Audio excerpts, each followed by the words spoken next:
gjeneza e forcave të sigurisë Kosovës dhe në perfekcionimin e kapaciteteve të tyre, sigurisht që Shtetet Bashkuara kanë qenë jo vetëm promotori kryesor, por edhe mbështetësi kryesor në raportin financiar, në raportin teknik dhe në raportin operacional. Dhe mendoj se përgjatë këtyre viteve janë bërë mjaft hapa përpara, të cilat për të rikthyer i shërbejnë në radhë të parë vetë sigurisë së Kosovës, por sigurisht i japin mundësi Kosovës edhe tashmë të portretizohet si një aktor i cili ka kapacitete edhe për të eksportuar siguri, jo vetëm për të konsumuar siguri. Mendoj se përtej numrave specifik të cilët do të alokohen nga Kosova ose nga Shqipëria fjala vjen, për shkak se janë vende të cilat kanë kapacitete të limituara ushtarake, qoftë në burime njerëzore, qoftë në burime financiare dhe në burimet operacionale. Ajo çfarë është e rëndësishme është fakti që kemi një gatishmëri dhe një dëshirë për të pozicionuar si faktor eksportues i sigurisë dhe për të kontribuar në një mision që është jashtëzakonisht shumë delikat, sikurse është ky që portretizohet tashmë në Gaza për atë që është forca ndërkombëtare e stabilizimit nën bordin e paqes.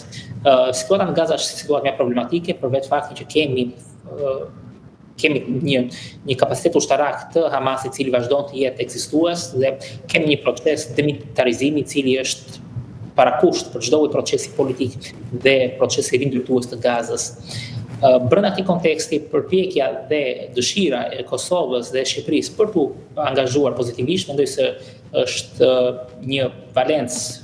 që i shton kredo politike dhe kredo ndërkombëtare të dy vendeve, specifikisht Kosovës, e cila deri më sot ka qenë konsumuese e madhe, sikurse tha, me sigurisë nëpërmjet misioneve të NATO-s dhe më parë nga ndërhyrja ndërkombëtare aty, kështu që besoj se është ndryshon tashmë dhe një lloj në planin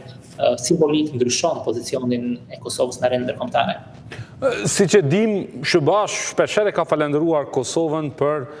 transportimin e afganëve që ishin të përndjekur në Kosovë dhe për raste tjera ku ka pasur përfshirje të Kosovës edhe për ndihmë ndaj Ukrainës, ndonse të jetë modeste. A besoni se sidomos përfshirja ushtarake në Gazan, nëse do të ndodhë, sepse siç thatë ju ka shumë edhe të panjohura dhe nuk është se i dihet se si do të funksiononte një gjë e tillë, mund ta shtonte kërkesën e Kosovës për të bërë pjesë e vetë NATO-s dhe të gjente këtë përkraje të fuqishme amerikane? Si mund përkthehet kjo? Po, angazhimi që ka Kosova me NATO është një angazhimi një lloj të veçantë, pavarësisht se nuk është vend antar i NATO-s, është një vend që ka një prezencë të NATO-s në territor,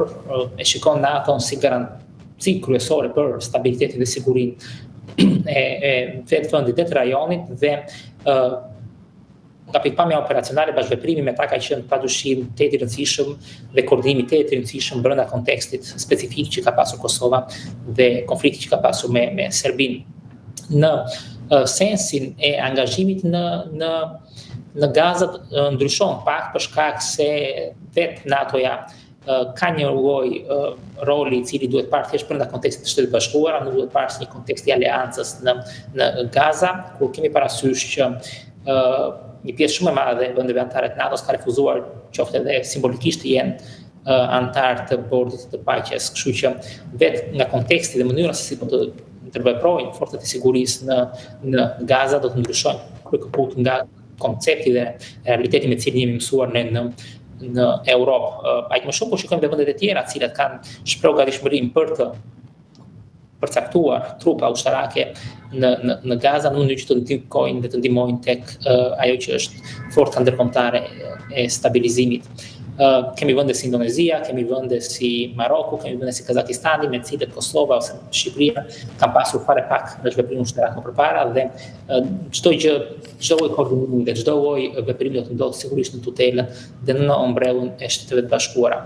Në rastin e Kosovës është një motiv më shumë për të theuar, një justifikim më shumë për të theuar bashkëveprimin me Shtetet e Bashkuara dhe në këtë sens çdo lloj mesazhi dhe çdo lloj kapaciteti mbetet pozitiv, por për vetë statusin politik të Kosovës është shumë i rëndësishëm për shkak se jep një tjetër fytyrë një vendi të cilin nga njëra anë Organizata e Kombeve të Bashkuara refuzon ta pranojë si vend antar, nga ana tjetër shikojmë që është një faktor pozitiv në një iniciativë të re sikur është kjo e bordit paqes dhe që ndikon në mënyrë konkrete me përpjekjen për të zgjidhur një situatë komplekse sikur është ajo e palestinezëve në Gaza. Që nga fillimi që kur Kosova shprehu një farë vullneti për të bërë pjesë e bordit paqes, ka pasur edhe shumë kush që i ka shumë kritik që i ka mbajtur vetullat lartë, si që thonë, duke thënë që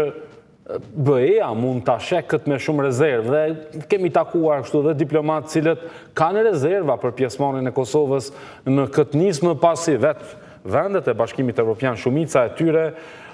ose kanë refuzuar, ose janë vetëm si antarë vëzhgu, si që ishte Gjermania apo Italia, por nuk janë duke marrë pjesë në këtë iniciativë të Trumpit. Si e shihni këtë, si mund ndikoj kjo në vetë perspektiven evropiane të Kosovës? A besoni që mund ketë ndonjë lloj hakmarrje potenciale nëse nuk shkon diçka mirë me bordin e paqes në raport me Kosovën, e kam fjalën nga vetë Bashkimi Evropian? Si e shihni këtë? Po, në radhë të parë për Kosovën është i rëndësishëm lojaliteti kundër Shtetit Bashkuara dhe angazhimi në iniciativë në të cilën në fund të ditës Kosova nuk po ftohet për shkak se ka nevojë bordi i paqes, ka nevojë Shtetit Bashkuara për Kosovën në këtë iniciativë, po ftohet si vend partner dhe aleat të Shtetit Bashkuara për të bashkëngjitur në një iniciativë të cilën Shtetit Bashkuara po e drejtojnë. Dhe mendoj se është shumë e rëndësishme të theksohet ky fakt në fund të ditës, që është një ftesë që po i vjen pikërisht për shkak të afërsisë dhe marrëdhënies që ka Kosova por dhe Shqipëria sigurisht me Shtetet Bashkuara, dhe jo për shkak të nevojës që mund të ketë bordi i paqes ose qoftë edhe